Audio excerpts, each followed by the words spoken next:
Rekan-rekan media yang saya hormati, saat ini saya berada di Jenewa, Swiss untuk kunjungan 1 hari, yaitu tanggal 26 Februari. Beberapa pertemuan saya hadiri selama berada di Jenewa, yaitu yang pertama menjadi pembicara di High Level Segment Conference on Disarmament. Sebagai informasi teman-teman, Indonesia saat ini memegang posisi sebagai presiden dari Conference on Disarmament atau CD. Yang kedua, sebagai pembicara di High Level Segment Sidang Dewan HAM PBB ke-55. Dan sebagai informasi juga teman-teman bahwa selama setahun ini Indonesia menjabat sebagai wakil presiden dari Dewan HAM. Yang ketiga adalah pertemuan Arab Group OIC Joint Ministerial Committee dengan Sekjen PBB yang khusus membahas mengenai masalah Palestina. Yang keempat, side event terkait Palestina yang diadakan oleh Menlu Palestina.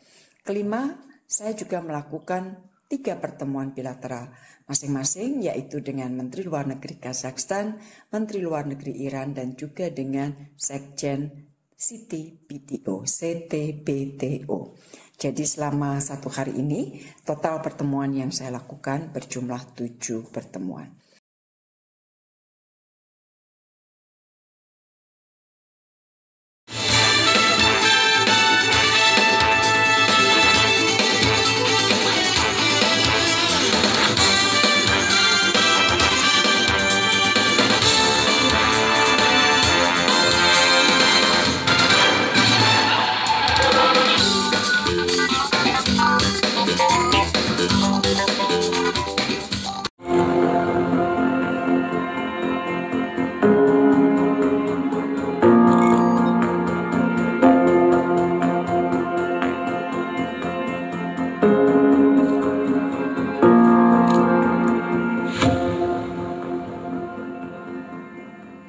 Rekan-rekan, saya awali dengan High Level Segment Conference on Disarmament. Conference on Disarmament adalah satu-satunya forum negosiasi multilateral yang membahas upaya pelucutan senjata. Forum ini beranggotakan 65 negara, termasuk anggota tetap Dewan Keamanan PBB atau P5. Pertemuan kali ini dipimpin oleh Wakil Tetap Republik Indonesia di Jenewa selaku Presiden Conference on Disarmament. Di dalam pernyataan nasional, saya tekankan pentingnya mengatasi kebuntuan yang dihadapi oleh Conference on Disarmament saat ini. Dan sebagai Presiden, Indonesia berkomitmen untuk mendorong transparansi, keseimbangan, dan juga dialog yang konstruktif. Saya sampaikan 3 pesan utama. Pertama, perlunya memperkuat komitmen terhadap perlucutan senjata global. Saya sampaikan Indonesia telah meratifikasi Traktat Pelarangan Senjata Nuklir atau TPNW dan siap mendorong universalisasinya. Indonesia mendesak negara pemilik senjata nuklir untuk memenuhi kewajibannya, termasuk yang diatur dalam Traktat Non-Proliferasi atau NPT. Indonesia bersama-sama dengan negara ASEAN terus mendorong penandatanganan segera protokol SONFES oleh negara anggota tetap Dewan Keamanan PBB atau P5. Hal kedua yang saya sampaikan adalah perlunya fokus pada hal-hal yang menyatukan kita, bukan hal-hal yang justru memecah.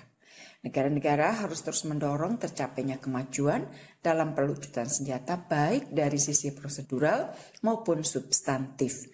Fokus utama hendaknya ditujukan kepada isu-isu yang menuai kesepakatan seperti Negative Security Assurances yang legally binding dan Traktat Cut-off bahan fisil.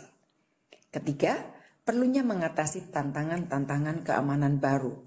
Conference on Disarmament harus adaptif dan responsif terhadap landscape keamanan yang terus berubah, termasuk munculnya teknologi baru dalam sistem persenjataan dan perang modern, serta mewujudkan traktat untuk mencegah perlombaan senjata di antariksa.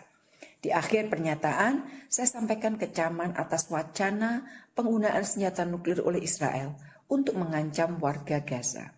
Saya juga mendesak dihentikannya pengiriman senjata ke Israel untuk mencegah semakin banyaknya korban jiwa. Dan terakhir saya sampaikan penyesalan terkait tidak tercapainya kesepakatan mengenai aplikasi Palestina sebagai observer di Conference on Disarmament.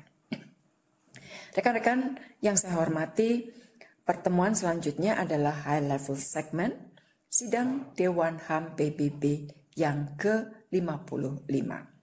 Partisipasi pada pertemuan ini sekaligus menandai dimulainya keanggotaan Indonesia di Dewan HAM untuk periode 2024-2026.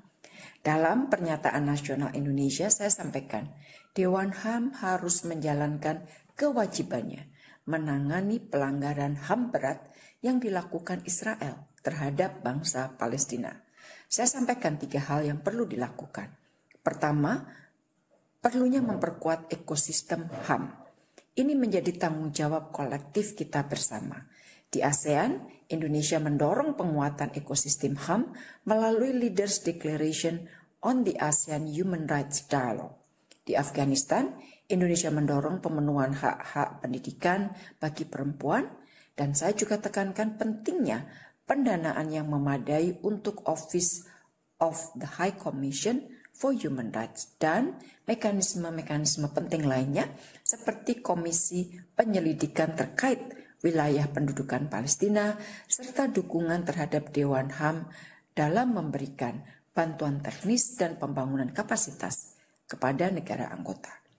Hal yang kedua yang saya sampaikan di dalam pertemuan Dewan HAM yaitu pentingnya mengintensifkan upaya mengatasi krisis kemanusiaan.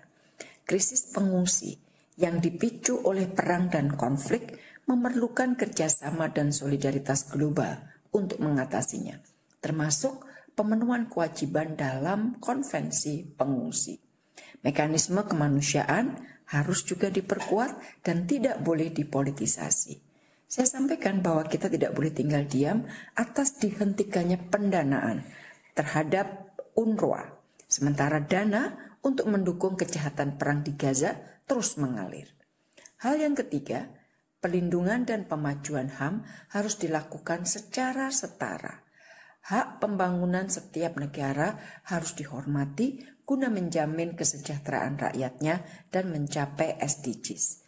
Kolaborasi juga perlu diarahkan untuk menjamin hak masyarakat rentan, khususnya perempuan, penyandang disabilitas, dan juga migran. Rekan-rekan yang saya hormati, kegiatan berikutnya adalah pertemuan Komite Liga Arab OKI dengan Sekjen PBB yang khusus membahas isu Palestina.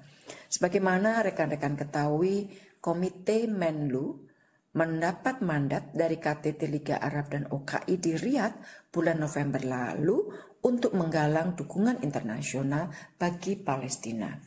Menlu yang hadir dalam pertemuan dengan Sekjen adalah saya sendiri, Menlu Indonesia, Menlu Arab Saudi, Yordania, Palestina, dan juga Mesir. Pertemuan berlangsung dengan sangat terbuka dan beberapa hal yang dibahas antara lain. Pertama, kami, grup para menteri luar negeri, menyampaikan apresiasi atas dukungan Sekjen PBB terhadap isu Palestina ini. Yang kedua, kami tekankan betapa jelasnya double standard yang diterapkan oleh sejumlah negara untuk isu Palestina ini. Yang ketiga, kita perlu bekerja keras untuk menyelamatkan UNRWA, mengingat pentingnya UNRWA bagi pengungsi Palestina, bukan saja yang tinggal di Gaza, namun juga pengungsi Palestina yang tinggal di tepi barat, Yordania, Syria, dan lain-lain. Yang keempat, para menteri luar negeri OKI yang hadir menyampaikan kembali komitmennya untuk terus berjuang bagi Palestina. Dan yang kelima kami sampaikan, two-state solution menjadi satu-satunya solusi. Dan ini penting untuk terus menjadi pedoman bagi kita semua. Rekan-rekan, kegiatan selanjutnya adalah side event terkait Palestina. Jadi isu Palestina ini banyak sekali dibahas di semua event yang dilakukan di markas besar PBB di Jenewa pada hari ini. Side event untuk Palestina, tema yang diambil adalah Human Rights Situation in the Occupied Palestinian Territory dan diselenggarakan oleh Palestina. Para Menlu yang tergabung dalam Komite Menlu Liga Arab dan OKI yang tadi saya sebutkan, Menlu Arab Saudi, Yordan, Mesir, saya sendiri dan tentunya Palestina turut hadir dalam side event ini.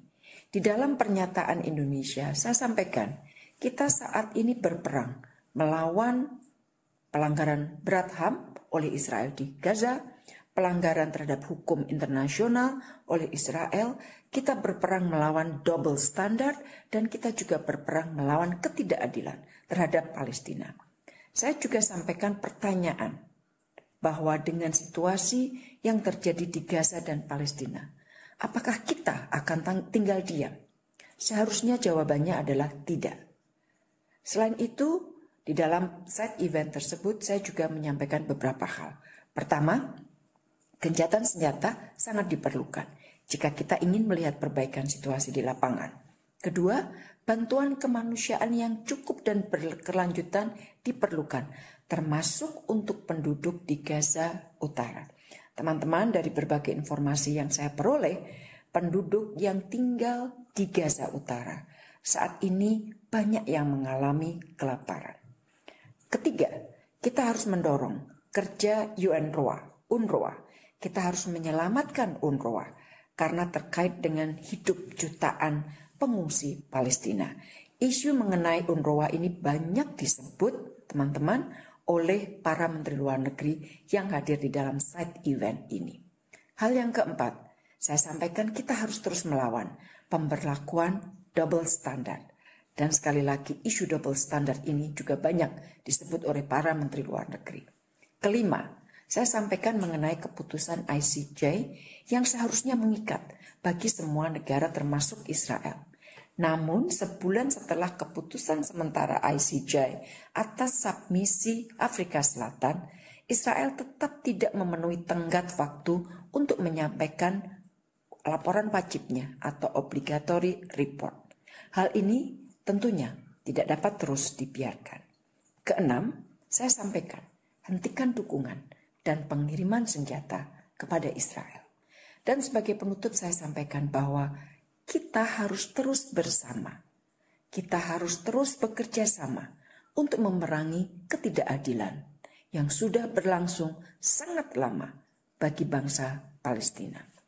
Rekan-rekan, di sela-sela pertemuan, semua pertemuan yang saya sebutkan, saya juga melakukan 3 pertemuan bilateral, yaitu dengan Menteri Luar Negeri Iran dan Kazakhstan, yang utamanya membahas mengenai situasi Palestina dan kerjasama bilateral, dan juga dengan Executive Secretary atau Sekjennya Siti BTO. Dengan Iran, selain masalah Gaza, kita membahas mengenai kerjasama Robotic Telesurgery Center di Indonesia yang MOU-nya sudah ditandatangani pada bulan Desember lalu. Sedangkan dengan Kazakhstan dibahas mengenai dukungan Kazakhstan atas upaya untuk segera menyelesaikan negosiasi Indonesia EAEU Free Trade Agreement. Kemudian kita juga mendorong atau sepakat dimulainya negosiasi Bilateral Investment Treaty yang sudah dimulai pada bulan November tahun lalu, dan kita juga menjajaki kerjasama untuk penguatan konektivitas dan kerjasama sister city antara Nusantara dan Astana. Sedangkan dengan City BTO dibahas kerjasama Indonesia City BTO antara lain dalam pemantauan gempa bumi dan tsunami, dan saya sampaikan komitmen dukungan Indonesia terhadap City BT sebagai traktat yang sangat penting bagi keamanan global dan perlucutan senjata, serta apresiasi kepada City BTO dalam mendorong penghentian uji coba nuklir. Rekan-rekan, itu hasil kunjungan saya ke Jenewa, dan besok pagi-pagi sekali saya langsung kembali ke Jakarta. Demikian yang dapat saya sampaikan. Terima kasih.